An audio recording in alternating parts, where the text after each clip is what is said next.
Hi, this is Tamara from mooglyblog.com, and in this video I'm going to talk a little bit about how to make post stitches.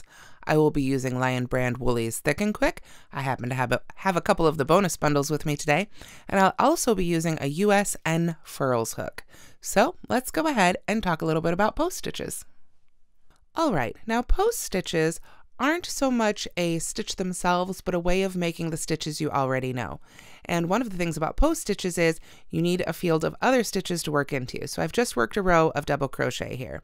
Now you don't have to switch colors to work post stitches. I've just done that here to make it a little bit easier to see. So I've worked into the middle of this row just a little bit. I've got a couple of half double crochets here. Again, this stitch doesn't matter. I'm just trying to kind of set us up so I can demonstrate how the post stitches themselves work. Now, post stitches are different than other stitches because with normal stitches you would probably work under the top two loops. Sometimes you might work in the back loop only or the front loop only, but generally speaking you're working into the top of the stitch. Other stitches you might work between the posts or into a chain space.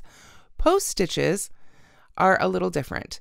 For post stitches we're actually going to work around the post right there of the stitches in the previous row, or whichever row is indicated in the pattern. So let me explain how to make a front post double crochet. Again, this could be worked with any stitch. I'm just using double crochets because that's one of the most common stitches. There's two kinds of post stitches, front post and back post. We'll make the front post first. I'm going to yarn over just as I normally would for a double crochet, and instead of going into those top two loops for a front post stitch, I'm going to go from the front to one side of the post and come up on the other side in the same direction I would normally work. So I go right between the post of the stitch I already crocheted into and the next one, the one I'm trying to make the post stitch around. I will go from the front to the back and then push the hook from the back to the front. Then I'll yarn over, pull that loop right on around the post, and finish my double crochet just as I normally would. Now you could do this front post stitch with a treble crochet if you wanted to. Yarn over twice, go around, we'll just do the next one here, from the front to the back, yarn over, pull up your loop, and work a treble crochet. You could do this on and on and on, quadruple, double, treble, just keep going. You can go as high as you want with these. You can also, of course, do it with half double.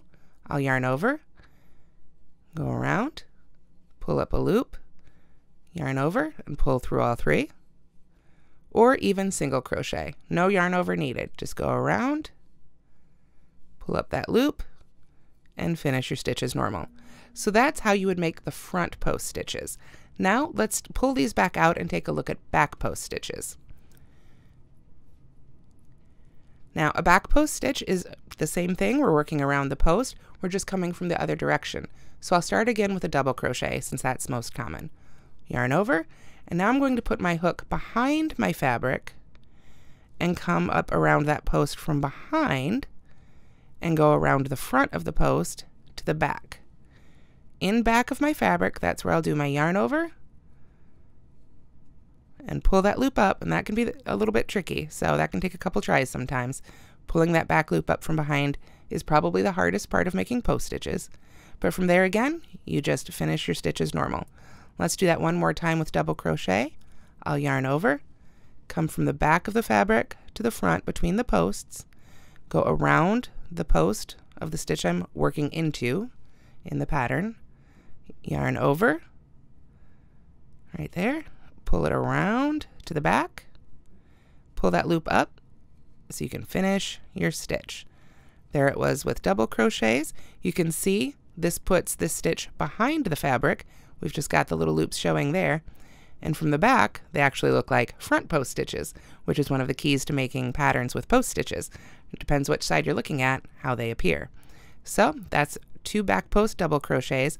Now let's work a back post treble crochet. We'll yarn over twice, come from behind, go around the stitch, pull our loop all the way across and around, and finish our treble crochet. Just like so. Same thing for half double crochet, yarn over once, back post half double crochet, you pull up that loop, finish your stitch just as you normally would, and then of course, same thing for single crochet. No need to yarn over first, just go around, pull up your loop, and make your stitch. You can see, get a great peek of color here if you've switched colors. Otherwise, you're just going to get a whole lot of texture when you use post stitches. And of course, then you can combine front post stitches, back post stitches, make things like ribbing for cuffs, necklines, hems. You can combine them and use them to make the great cabled patterns. There's lots of different ways you can use post stitches in crochet. And that's the basic idea of how they're made. It's just a matter of going around the post rather than at the top. And if it's a front post stitch, you enter from the front and come around. If it's a back post stitch, you enter from the back and come around that way. So that is the basics of post stitches. I hope you'll give them a try. If you liked this video, please do give it a like and subscribe to our channel, and we'll see you next time. Thanks so much for watching.